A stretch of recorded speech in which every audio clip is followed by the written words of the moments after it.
Hello, hello. Can anybody hear? I hope so. Well, we got a live stream going on right now. Uh, welcome 49ers NFL Draft 2025 live in Green Bay. Excited for this, and hopefully we get a good pick on the 11th, 11, not the 11th round. This isn't the 1950s and 60s, but the 11th overall pick, right? Just want to make sure my audio is good here. It kind of sounds ridiculous, but I just want to make sure it's good. Okay.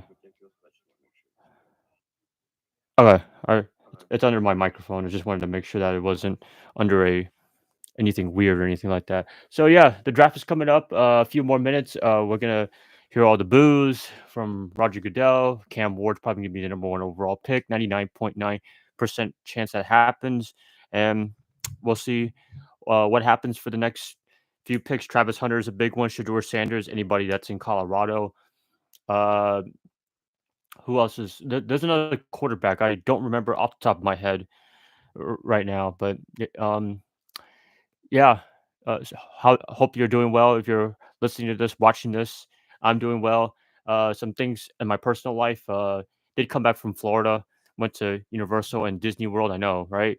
Going to Disney World as a 29-year-old man, but went with family and a lot of fun. And hopefully make another trip, especially with Epic Universe opening in Florida next year. So we'll see if that's good. Yo, AM Echo Sky, you said you were going to be on the stream, so welcome. Definitely appreciate you coming along. Just looking at this, I have coverage right now of the Panthers because I'm in Charlotte, and I believe they have the eighth overall pick. So we'll see what they do with that. So I guess I can root for the hometown team, right? Yeah, these streams are a lot of fun, and let me know if you want me to do more streams like throughout the normal week. I've seen a lot of people do that, like Rombo Sports. He does that very often. He brings special guests. I was a special guest a while back on his channel. It was a lot of fun, and it's always fun to do collaborations.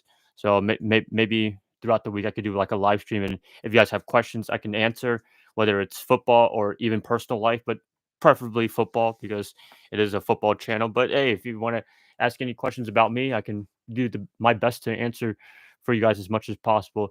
So we'll see how long we're going to do this whole live stream here. We're at least going to get to the 49ers. They let's just say the trip's like the number five overall pick. Then I guess we can call it a day, right? But they're probably not going to do that. They're not going to make the debacle trade that they did for the number three overall pick for Trey Lance. Really wanted that to work out, but unfortunately that did not work out. And I think he's with the LA Chargers right now with Jim Harbaugh, so that's pretty interesting right there. A 1 year deal didn't work out in Dallas. I mean, they did not trust him at all. They only trusted him for that one last game before he left this previous year. And yeah, is his career over? I don't want to say yes and no. I don't want to completely give up on Trey Lance. It's just he's just in a weird conundrum right now in his NFL career. Like he's always been injured at the wrong time. Doesn't have enough playing time. So like, what do you do if you're Trey Lance? Like, I guess you stay patient and you get your first like full season start after 10 years in the league. That's crazy right there.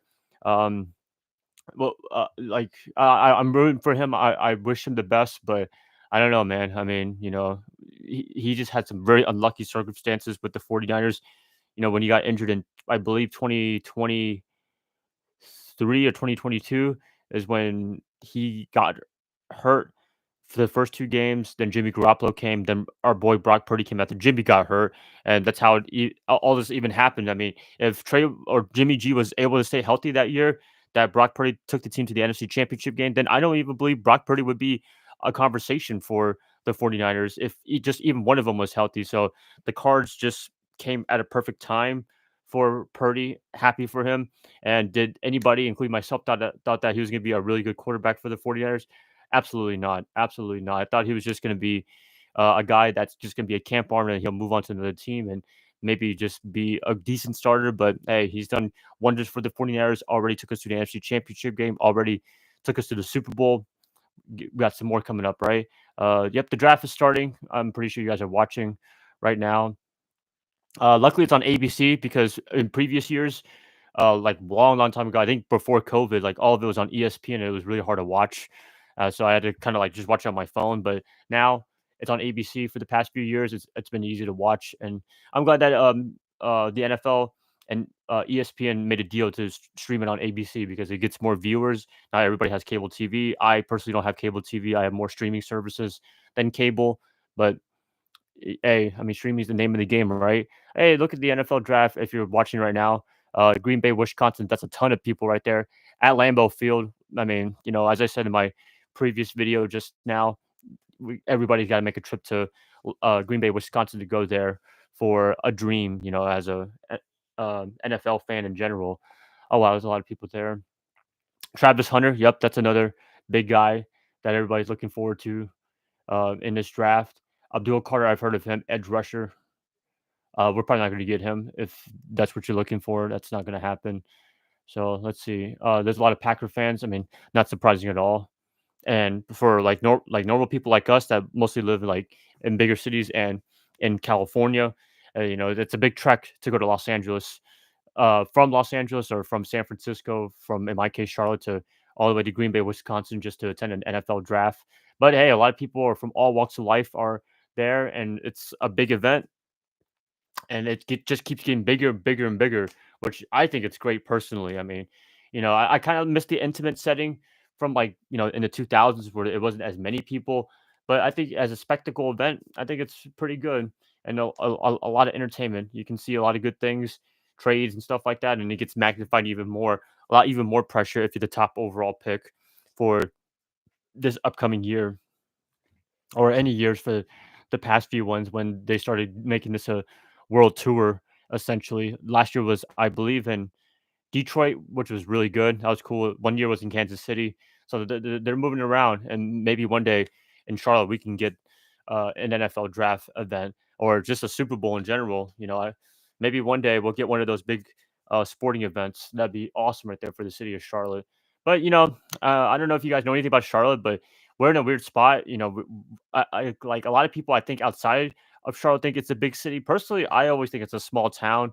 When I've lived here most of my life, and it's always had that small town vibe. Even the Carolina Panthers, like I feel like years ago, if you ask people about the Carolina Panthers outside of Charlotte, people are like, huh, what's the Panthers?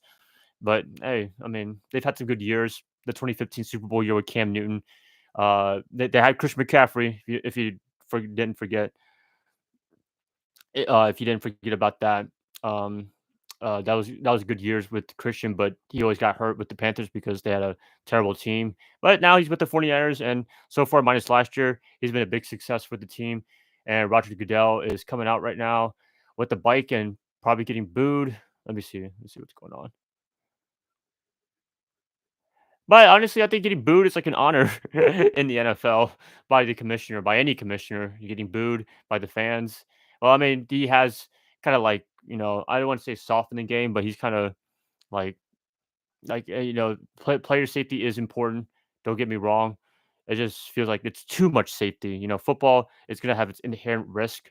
So, is that Lil Wayne? Oh my gosh, I got Lil Wayne here. I'm surprised he didn't perform in the Super Bowl halftime show in New Orleans. Let me see. AM Echo Sky, you're still here. Didn't get a chance to evaluate the prospects for the 49ers, but we definitely need O line. I completely agree. That is a big need. And, Brock Purdy, as I said, is going to get paid a lot of money probably this offseason. So it's not worth the investment. They're just going to pay him and have no offensive line from the walk with.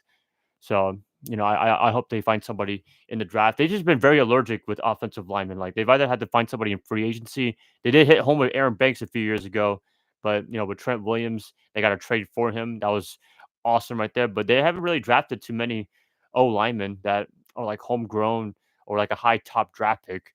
I've always, I know draft position doesn't always matter. We've had a lot of success with middle to late round draft picks to even undrafted players. It's just that I don't know. I feel like they have to invest more in the offensive line. I feel like they invest too much on the defensive line or the wide receiver position, but the offensive line, nowhere to be found. And Kyle Shanahan's offense is predicated on a good offensive line, a great offensive line, I should say. If Kyle had the Eagles' offensive line, we win the Super Bowl every year for the next 5 years if we had the tush push and everything like that. So we'll see. Who we're getting for offensive line? Actually, I haven't looked too much of the prospect as well. I've looked more on the defensive line because most of the consensus is saying that we're going to get a defensive lineman, and it makes sense in this case. Usually I'm not really an advocate for drafting defensive linemen because the 49ers always love to do that with the first round draft picks. But with Robert Saleh coming back, you got to give him something good to work with, and I hope they get something good to work with. I think with Salah coming back, we're gonna get a lot of the stuff that we were used to seeing on the 49ers defensive line, just rushing four, not blitzing too much, wide nine. I think that was a really popular thing with Salah, and that was the jump start to this playoff runs that we've had for the past few years with that wide nine defense. Steve Wilks changed it a little bit, or I should say a little too much.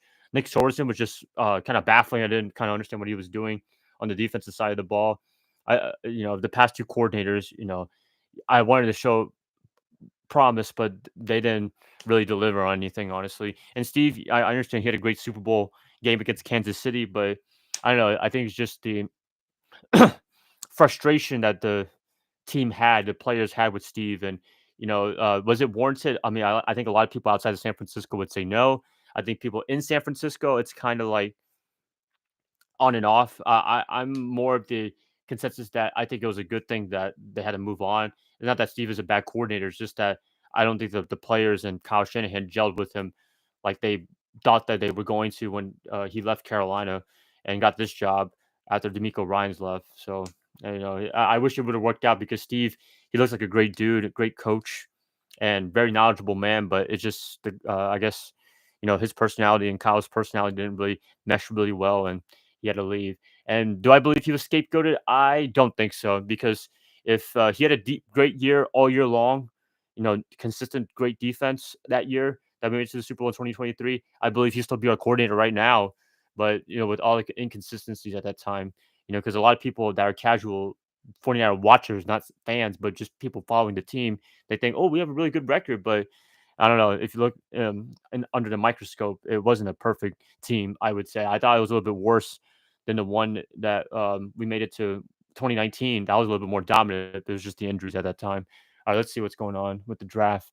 Oh, Echo Sky, you were watching on YouTube TV. I do not have YouTube TV. I do have YouTube Premium though. Those ads.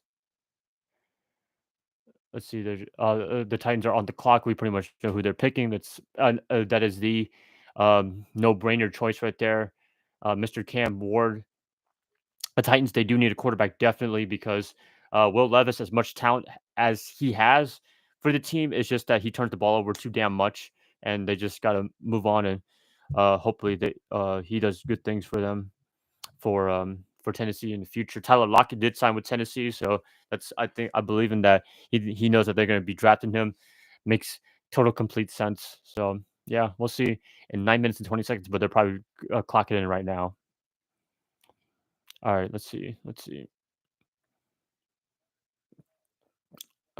Let's see. New York Jets got the seventh overall pick. The Panthers got the eighth overall pick. I'd love to see if there's any trades going up. Anybody trading up, trading down. I feel like that's going to happen eventually. I don't know. Maybe like two or three big ones, but we'll see. The Bears have the 10th overall pick. Ben Johnson. 6-11. Yeah, the 49ers, 6-11, very surprising. Honestly, 6-11 was a better record than I thought. I mean, honestly, I thought we went like 4 or 5 wins, but 6 wins for a very inconsistent year, a lot of injuries. It could have been worse. Could have been worse. Oh, there's Travis Hunter, he's over there too. I forgot he won the Heisman Trophy. I wonder if Deion Sanders is there. He has to be there for his son, Shador, right?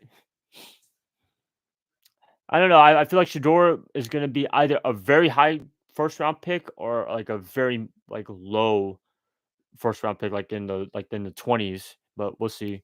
Um, as we go on in this draft, he wants to play cornerback and wide receiver. Well, you're not going to be playing both in the NFL. Definitely not. You're gonna have to either pick which one you like more. But yeah, Colorado, very exciting program with Deion Sanders. I don't know if you guys are fans of Deion. I guess we have to be because he uh, was with us for 1 year, 1994, won the Super Bowl with the Niners. So, you know, got to show a little bit of love to him. And, he's a very good personality, a fun personality, very different for college football. And hopefully, Colorado has good years left in them for the next few years as long as he's there in Boulder, Colorado. And by the way, I did go to Denver last year. Boulder, very, very nice area. Very, very nice. The Houston Texans. Our other favorite team is the 25th, Los Angeles Rams, 26. I don't know what's the holdup with Tennessee. They should just put in a little clock or the little paper slip and so that they're drafting Cam Ward. That's all they need. The Lions 15 and 2. Man, like the season's over. It's been over for a while now, but it feels like football hasn't been around for like over a year, but it's only been like 2 or 3 months since the Super Bowl. It goes by really, really fast. It does. And then next thing you know, it'll be the regular season. Next thing you know, it'll be the playoffs and then Super Bowl was it 60 in San Francisco, I believe. So yeah, every 10 years the multiple 10 we get to host the Super Bowl. So hopefully the 49ers can make it all the way and host one at home. That'd be awesome right there. Let's see, Abdul Carter.